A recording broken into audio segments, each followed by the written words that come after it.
ചിലരൊക്കെ ഹോസ്പിറ്റലായി, ഇങ്ങനെയൊക്കെ കേട്ടിരുന്നു. അപ്പം ഞാൻ ഓർക്കുമായിരുന്നു, ഈ അച്ഛനും ഇവിടെയുള്ള ഈ സ്ഥാപനം കൂടി ക്രിസ്ത്യാനികളോടും ക്രിസ്തുമതത്തോടും മറ്റുള്ളവർക്ക് വെറുപ്പുണ്ടാക്കുന്നതിന് വേണ്ടി എന്തിനെങ്ങനെ പ്രവർത്തിക്കുന്നത് ഞാൻ ചിന്തിച്ചിട്ടുണ്ട്.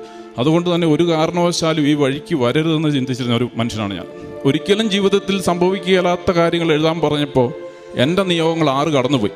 ഞാൻ മാതാവിനെ പറ്റിച്ച് 6 നമ്പർ വിട്ട് എനിക്കുള്ളിൽ തോന്നിയതെല്ലാം എഴുതി വെച്ചു. അത് എഴുതുമ്പോഴും എനിക്ക് ഈ കൃപാസനത്തോടും ഇവിടുത്തെ ഒന്നിനോടും യാതൊരു താല്പര്യമില്ല. തിരിച്ചു പോകുമ്പോൾ ഞാൻ ഉള്ളിൽ കരുതി 90 ദിവസത്തെ കേസല്ലേ ഉള്ളൂ, എങ്ങനെയും ഇത് ഒപ്പിച്ച് തീർക്കാം. ഞാൻ തിരിച്ച് സിഡ്നിയിൽ ചെന്നു. സിഡ്നിയിൽ ഞങ്ങളുടെ വണ്ടി കൊണ്ടുവന്നിട്ടുണ്ടായിരുന്നു. അപ്പം അത് ഡ്രൈവ് ചെയ്ത് 350 കിലോമീറ്റർ വെച്ച് ഡ്രൈവ് ചെയ്ത് വീട്ടിലെത്തിയതിൻ്റെ പിറ്റേന്ന് മുതൽ ഞാൻ ഉടമ്പടി പ്രാർത്ഥന ചൊല്ലി തുടങ്ങി.